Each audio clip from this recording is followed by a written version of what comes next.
સુરતમાં ફરી એકવાર મેટ્રોની કામગીરી દરમિયાન મોટી દુર્ઘટના સર્જાઈ। સુરતમાં નાના વરાછા ઢાળ તપોવન સ્કૂલની સામે મેટ્રોની કામગીરી દરમિયાન દુર્ઘટના સર્જાઈ હતી। ઘટનાની જાણ ફાયર વિભાગને થતાં ફાયર ટીમ તેમજ કાપોદ્રા પોલીસ અને સરથાણા પોલીસ સ્ટાફ ઘટના સ્થળે પહોંચી તપાસ ચાલુ કરી। ઘટના સ્થળ પર વિરોધ પક્ષ નેતા તેમજ સુરત શહેર મેયર દક્ષેશ માવાણી સહિત અધિકારીઓ ઘટના સ્થળે પહોંચ્યા। જાણ કરી ઘટનાસ્થળ પર હું સૈનિક ચેરમેન શ્રી અત્યારે આવ્યા છે। કોઈ જાનહાની નથી થઈ। થોડા દિવસ પહેલાં પાનની જે ઘટના થઈ ત્યારે સુરત મહાનગરપાલિકા દ્વારા ગુજરાત મેટ્રો રેલને તાકીદ કરવામાં આવી કે આવી ઘટના ફરીવાર નહીં બને। આ રીતે વારંવાર જો ઘટના બનશે તો કાયદેસરની જે તે ગુજરાત મેટ્રો રેલના અધિકારી હોય એની પર એક્શન પણ લે, આ કોન્ટ્રાક્ટર હોય એની પણ એક્શન લે। કોઈ જાનહાની નથી થઈ, પણ જાનહાની થઈ હોત તો હમણાં થોડી મને વાત કરી કે અમે સ્કૂલ છૂટવાનો પણ સમય હતો, એટલે એક મોટી દુર્ઘટનાથી આપણે બચી ગયા છીએ। આવી ઘટના ફરીવાર નહીં થાય તે માટે મેં ગુજરાત મેટ્રો રેલના અધિકારીઓને સુરત મહાનગરપાલિકા દ્વારા હમણાં જ મેં ચેરમેનશ્રીએ વાત પણ કરી છે। એમના અધિકારીઓ પણ થોડો સમયમાં આવે છે। ફરીવાર વારંવાર ઘટના નહીં થાય તે માટે કાયદેસરના પગલાં ભરે તેવું ગુજરાત મેટ્રો રેલના અધિકારીઓને અમે સૂચના પણ આપી છે।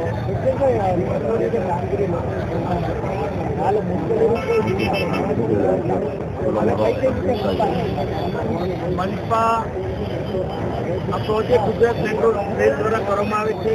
સુરત મહાનગરપાલિકા કોઈ પણ અધિકારી આમાં કામગીરી જોતા નથી, પણ હવે અમે સુરત મહાનગરપાલિકા જી બેન, સુરતમાં ફરી થોડા દિવસની અંદર બીજી ઘટના બની છે, દુર્ઘટનાની શું કહેશો? સાચી વાત છે, ખૂબ ગંભીર બેદરકારીના કારણે આ ઘટના બની છે। અગાઉ પણ સ્પાનની ઘટનામાં જે સ્પાન તૂટવાના કારણે જે ઘટના બની હતી એ બાબતે મેટ્રો દ્વારા એવું કહેવામાં આવ્યું હતું કે અમે જે તે કોન્ટ્રાક્ટરને અમે શોકોઝ નોટિસ આપેલી છે। તો શોકોઝ નોટિસ આપ્યા બાદ એમણે શું ખુલાસા કર્યા, મીડિયા સમક્ષ આજ દિન સુધી નથી મૂક્યું, લોકો સમક્ષ નથી મૂક્યું, સાથે એના ઉપર શું કાર્યવાહી કરી એ પણ આજ દિન સુધી કોઈ વાત નથી કરી। એટલે આનો મતલબ એવું કે મેટ્રો દ્વારા ભારતીય જનતા પાર્ટીના શાસકો દ્વારા એ જે તે કોન્ટ્રાક્ટરને છાવરવાની નીતિ રાખેલી હતી અને એ વખતે જ્યારે બચાવ કર્યો એટલે એનો મતલબ એવો કે કોન્ટ્રાક્ટરને પણ ખબર પડી છે કે ભાઈ ગમે થશે, ગમે એવી ઘટના બનશે, દુર્ઘટના બનશે, આપણા ઉપર તો કોઈ મકાન ઉપર પડી છે, માનો કે અહીંયાથી બાળકો જતા હોય, લોકો જતા હોય, વાહન વ્યવહાર ચાલુ હોય, એ સમયે જો આવી કોઈ ઘટના બની હોત તો ખૂબ મોટી દુર્ઘટના સર્જાય। નમસ્કાર દર્શક મિત્રો, જય ન્યૂઝમાં આપનું હાર્દિક સ્વાગત છે। વાત કરીએ તો સુરતમાં ઘણા સમયથી મેટ્રોની જે કામગીરી છે તે ચાલી રહી છે। તેને લઈને અત્યારે જે જોઈ શકો છો કે ટ્રેન દ્વારા મેટ્રોની કામગીરી ચાલુ હતી। ચાલુ કામગીરી દરમિયાન ટ્રેન જે છે તે વળી ગઈ હતી અને સૌથી મોટી દુર્ઘટના જે છે તે અહીંયા સર્જાઈ હતી અને ટ્રેન જે છે તે બિલ્ડિંગ પર પણ પડી હતી। તેને લઈને બિલ્ડિંગમાં પણ ખૂબ મોટી જે દુર્ઘટના છે તે સર્જાઈ છે। સ્થાનિક પ્રોફેસર જે છે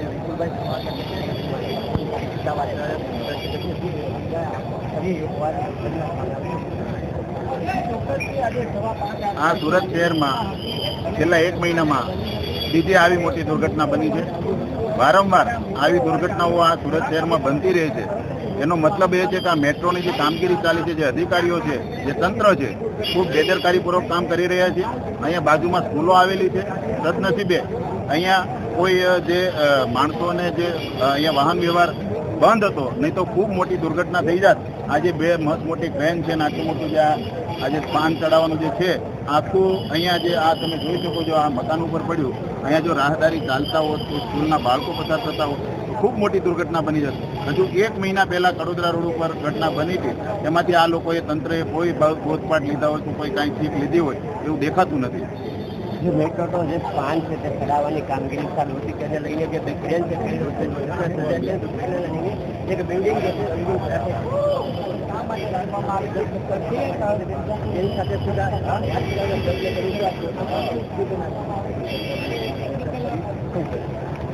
આવી અવારનવાર દુર્ઘટના ઘટે છે તો આમાંથી કોઈ શીખ લેતા નથી। આ તો ન કરે નારાયણને આજે ભગવાનની કૃપાથી કોઈ જાનહાની નથી થઈ, પણ આ એટલી મોટી તમે જોઈ શકશો આટલો મોટો સ્પાન જે પડ્યો છે, હવે આમાં કેટલાય લોકોનો જીવ પણ થઈ શકે છે। આ હજી મેટ્રો શરૂ નથી થઈ ત્યાં આવી બેદરકારીઓ છે તંત્રની। મેટ્રો શરૂ થશે પછી શું પોઝિશન થશે લોકોને, પછી લોકોને ઉપર જોઈને ચાલવાનું કે નીચે જોઈને ચાલવાનું એ નથી ખબર પડતી। હજી આ મેટ્રો શરૂ નથી થઈ ત્યાં અત્યાર સુધીમાં આવી મોટી મોટી દુર્ઘટનાઓ વારંવાર ઘટે છે, તો આમાંથી કોઈ અધિકારી કે કોઈ તંત્ર કોઈ શીખ લેતું નથી, વારે વારે આવી દુર્ઘટનાઓ ઘટે છે। રત્નસિટી અહીંયા બાજુમાં સ્કૂલ છે અને અહીંયા જે રોડ ઉપર વાહન વ્યવહાર કરવું હોય પણ અહીંયા કોઈ જાનહાનિ નથી થઈ. એ આપણા માટે ખૂબ સારી વાત છે, પણ આમાંથી શીખ લેવી જોઈએ ને ફરીવાર આવી દુર્ઘટના ન ઘટે એની માટે પગલાં લેવા જોઈએ. આવી દુર્ઘટના જે સર્જાઈ છે તે વિસ્તાર જે છે સ્થાનિક વિસ્તાર છે અને સ્થાનિક વિસ્તારની અંદર આ ફરીથી એકવાર આ દુર્ઘટના એ પહેલાં પણ પૂર્ણા કેનાલ રોડ પર પણ જે સ્પાન છે તે સ્પાનમાં તળ પડવાની ઘટના બની હતી અને ફરી એક વખત સુરતના નાના વરાછા વિસ્તારમાં જે ટ્રેન છે તે ટ્રેન ધરાશયી થઈ હતી. મેટ્રોની કામગીરી દરમિયાન આ મોટી દુર્ઘટના સર્જાઈ હતી અને વારંવાર આ જે દુર્ઘટના છે તે સર્જાઈ છે અને ખાસ તો અત્યારે ઘટના સ્થળે મેયર જે છે દક્ષેશ માવાણી પણ અહીંયા આવી પહોંચ્યા છે નિરીક્ષણ કરવા માટે. આપતો જે કેમેરામેન છે તેમને પણ હું કહીશ કે તે લાઈવ દ્રશ્ય બતાવશે અને અત્યારે હાલમાં ફાયરની ટીમો તેમજ પોલીસની ટીમો પણ ઘટના સ્થળે પહોંચી અને રાહદારીઓને દૂર કરવાની કામગીરી હાથ ધરવામાં આવી રહી છે. જે ન્યૂઝ વિજય મકવાણા, સુરત. मैं यहाँ पे जनरल मैनेजर हूँ गुजरात मेट्रो रेल कॉरपोरेशन में. हमारे यहाँ पे एक जैसे कि आप जानते हैं एक ये एक्सीडेंट हो गया है एंड ऐसा होना नहीं चाहिए था क्योंकि रेल और प्रोसीजर के हिसाब से सब ठीक चल रहा था. ये मैकेनिकल मशीनरी फेलियर है. भाई नीचे रख भाई कैपिटल. एक्सीडेंट ही देखते हैं, बाकी हम इसकी डिटेल को चेक कर रहे हैं. हमको शुक्रगुजार होना चाहिए कि इसमें कोई हादसा किसी को चोट नहीं आई. जैसे जो यहाँ पे डैमेज हुआ है उसमें हमारा ये हमारा क्रेन से हम टेंडम लिफ्टिंग करके एलजी बॉक्स जो हमारा लॉन्चिंग गर्डर है उसका बॉक्स उठा रहे थे जब ये फेलियर हुआ. डैमेज इस फेलियर में हमारे दोनों क्रेन का डैमेज हुआ, एक हमारे घर का डैमेज हुआ है, एक बाउंड्री वॉल का डैमेज हुआ है. और लकीली जिस घर पे डैमेज हुआ वो घर वेकेंट था. ये ऊपर वाले का आशीर्वाद. और एक मैं वो बोलूँगा, नहीं तो ये एक्सीडेंट है. सर क्रेन वाले को भी चोट आई है. जिस घर पे ये क्रेन गिरा है उस घर में रेंट से भी कुछ लोग रहते हैं. वहाँ पर जो लेडीज हो रही थी उसे ऐसा एहसास हुआ कि धरतीकंप जैसे हुआ है, अर्थक्वेक हुआ है, उसे ऐसा वो झटके के वाइब्रेशंस वहाँ पे गए होंगे. बट मैंने जैसे बोला ये एक एक्सीडेंट है. एक्सीडेंट में कुछ चीज़ें आउट ऑफ कंट्रोल हो जाती हैं. अगर ये ऐसा एक्सीडेंट नहीं, मैकेनिकल फेलियर जैसे आपकी गाड़ी का फेलियर हो जाता है.